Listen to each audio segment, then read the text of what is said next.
हे नाशिकचे पालकमंत्रीच काय देवेंद्र फडणवीसांनी जर मनात आणलं तर हे राज्याचे तिसरे उपमुख्यमंत्री सुद्धा होतील. म्हणजे सध्या जे दोन आहेत तर हे तिसरे होतील. ते काय माहिती तुम्हाला, याच्यात चूक आता मराठीची खरं पाहिलं. आमदार खासदार मंत्र्याची यांची चूक आहे सगळ्यात जास्त. त्याला जाणून बुजून लादलं जातं हे मराठ्याच्या आमदार मंत्र्याला माहिती. गिरीश महाजन कोणत्या चालीचा आहे, भुजबळ कोणत्या चालीचा आहे. ह्या फडणवीसनी हे जे कावा म्हणतात का, कावा, शो कावा आहे. ते पूर्वी म्हणायचे बघा गावखेड्यानी, देवबाप्पाचा कावा. शो कावा आहे, शो कळू देत नाही. छगन भुजबळ वाटतं मला मोठे पण दिले, पण तो हातातून त्याला पाप घडून आणायचं देवेंद्र फडणवीसला. ही एक ओबीसीची नेत्याची एक फळी तयार केली आहे फडणवीसनी, आणि ती मराठ्यांच्या विरोधात सोडायची. आता हे मराठ्यांच्या आमदार खासदार मंत्र्यांचे कस काय डोळे उघडत नाहीत. यांना कळत नाही का देवेंद्र फडणवीस हे जाणून बुजून आपल्या जातीच्या विरोधात आग वकायला लावतो, त्याला आग वकायला लावतो. कळत नाही यांना. हे शेण खात्यात का सगळे. यांना वाटत नाही का आमच्या मराठ्याच्या मंत्र्याला आमदाराला आपल्या जातीचं वाटोळ व्हायला लागले.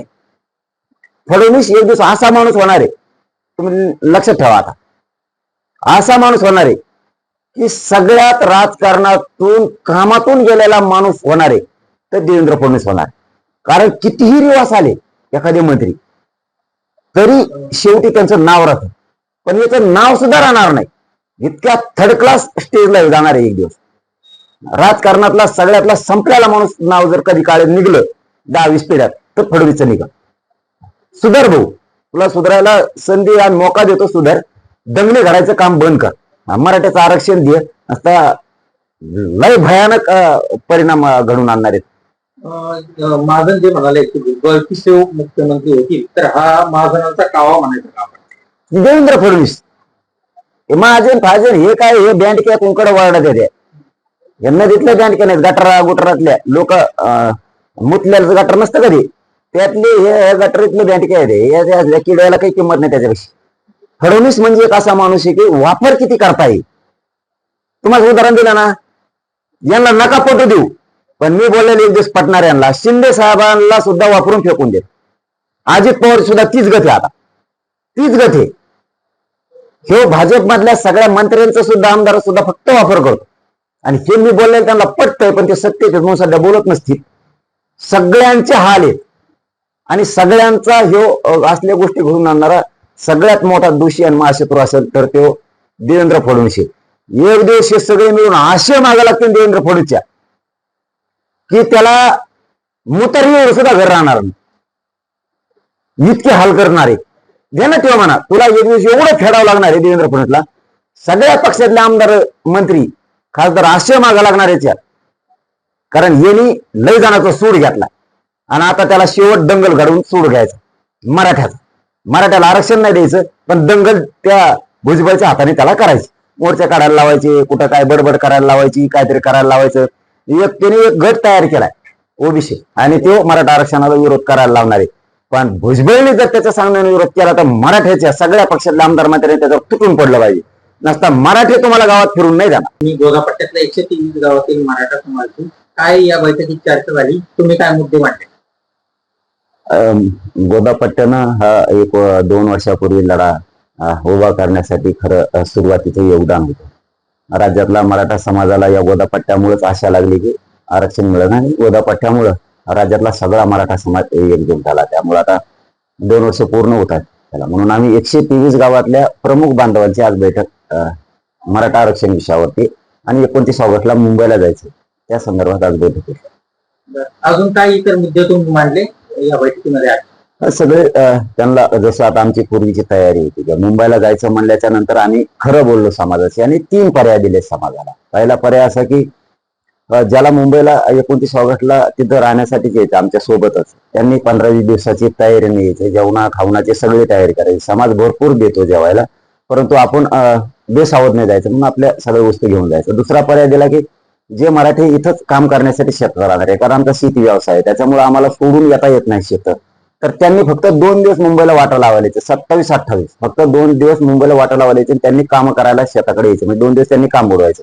आणि तिसरं असं ठरलंय की ज्या माता मावल्या आहेत त्या मुंबईला येणार नाही यात, मग त्यांनी एक दिवस काम बुडायचं. म्हणजे ज्या रस्त्यावरून आम्ही जाणार आहेत त्या रस्त्यावरती 100 किलोमीटरवरून चारही बाजूनी सगळ्या माता माऊलींनी त्या रस्त्यावरती येऊन आशीर्वाद द्यायचा फक्त असं या स्वरूपात ठरलंय. आणि शिक्षक, डॉक्टर, वकील, जे आमचा कर्मचारी वर्ग आहे सगळा, नौकर वर्ग राज्यातला, व्यावसायिक वर्ग, राजकीय श्रीमंत माणसं, यांना सुद्धा सांगितलंय की तुम्ही सुद्धा 2 दिवसासाठी सगळ्या तुमच्या गाड्या घेऊन मुंबईपर्यंत आशीर्वाद द्यायला म्हणून सोबत यायचं.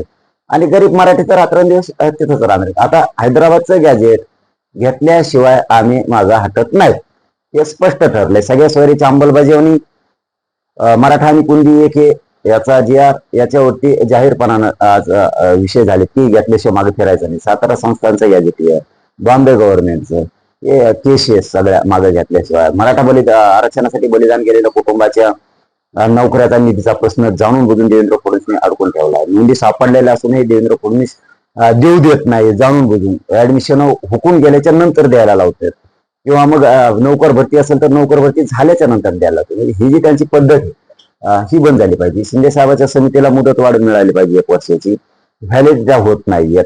हे जाणून बुजून जे छळ लावलाय मराठा समाजाचा देवेंद्र फडणवीसनी, याला कुठेतरी रोख लावण्याचं सुद्धा काम मराठा समाजाला पुढच्या काळात करावं लागेल. कारण त्याने असं ठरवलंय हे दंगल घडून आणायचं ओबीसीत आणि मराठी छगन भुजबळच्या माध्यमातून, असा त्याचा पण आहे. आणि त्यांनी तसा पायंडा मांडलेला आहे.